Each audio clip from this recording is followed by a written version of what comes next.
നമസ്കാരം, ഭാരത് ലൈവിലേക്ക് സ്വാഗതം. കേരളത്തിൽ നമുക്കറിയാം ഇടതുപക്ഷമാണ് ഭരണം നടത്തുന്നത്. ഇടതുപക്ഷത്തിന്റെ ഏറ്റവും വലിയ കരുത്ത് സഹകരണ മേഖലയാണ്. എന്നാൽ സഹകരണ മേഖല അഴിമതിയും കെടുകാര്യസ്ഥതയും ഒക്കെ കൊണ്ട് കഴിഞ്ഞ കുറേ നാളുകളായി ഇങ്ങനെ തകർന്നുകൊണ്ടിരിക്കുകയാണ്. കരുവന്നൂർ ബാങ്ക് അടക്കമുള്ള കാര്യങ്ങൾ നമ്മൾ കണ്ടതാണ്.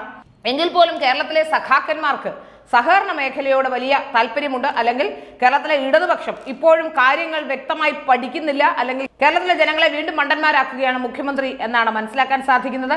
ഇത്രയൊക്കെ ഉണ്ടെങ്കിലും വീണ്ടും സഹകരണ ബാങ്കിൽ നിക്ഷേപം നടത്തിയ ജനങ്ങളെ കുറിച്ചാണ് ഇപ്പോൾ പറയുന്നത്. സഹകരണ മേഖലയിൽ വലിയ തരത്തിലുള്ള നിക്ഷേപം വന്നു എന്നാണ് ഇപ്പോൾ വി.എൻ. വാസവൻ അടക്കമുള്ളവർ അവകാശപ്പെടുന്നത്. സഹകരണ മേഖലയുടെ കരുത്ത് വെളിവാക്കുകയാണ്, റെക്കോർഡ് നേട്ടവുമായാണ് സഹകരണ ബാങ്കുകൾ എന്നൊക്കെയാണ് ഇവരുടെ വാദം.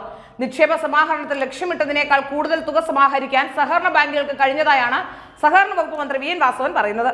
സഹകരണ നിക്ഷേപം നവകേരള നിർമ്മിതിക്കായി എന്ന മുദ്രാവാക്യത്തോടെ ജനുവരി 10 മുതൽ 2024 ഫെബ്രുവരി 12 വരെയാണ് നിക്ഷേപ സമാഹരണ യജ്ഞം നടന്നത്.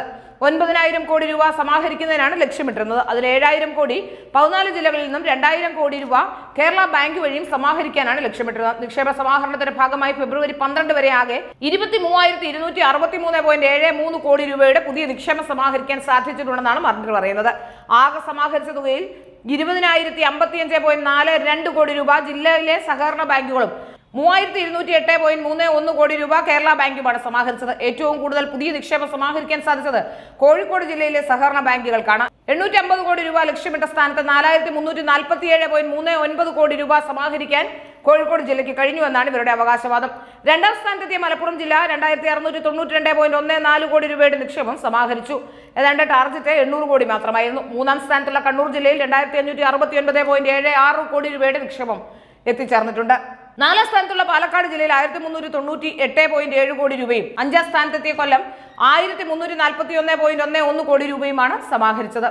ഏതായാലും നമ്മൾ കണ്ടതാണ് സഹകരണ ബാങ്കുകളിലെ പണം എങ്ങനെയാണ് ഇവർ ഉപയോഗിക്കുന്നതെന്ന്. സഹകരണ ബാങ്കുകൾ നിക്ഷേപം വരാതിരുന്ന ഒരു സാഹചര്യം ഒരിക്കലുമില്ല.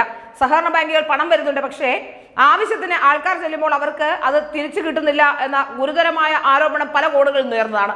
എന്നിട്ടും കേരളത്തിലെ സഖാക്കന്മാർക്ക് സഹകരണ ബാങ്കുകളെ ഇത്രയധികം വിശ്വാസമാണെങ്കിൽ തീർച്ചയായും അത് അവർ തന്നെ അവരുടെ കുഴി വെട്ടുന്നതാണ്, അല്ലെങ്കിൽ അവർ തന്നെ അവരുടെ നാശം ഉറപ്പാക്കുന്നതാണെന്നേ പറയാൻ തരമുള്ളൂ.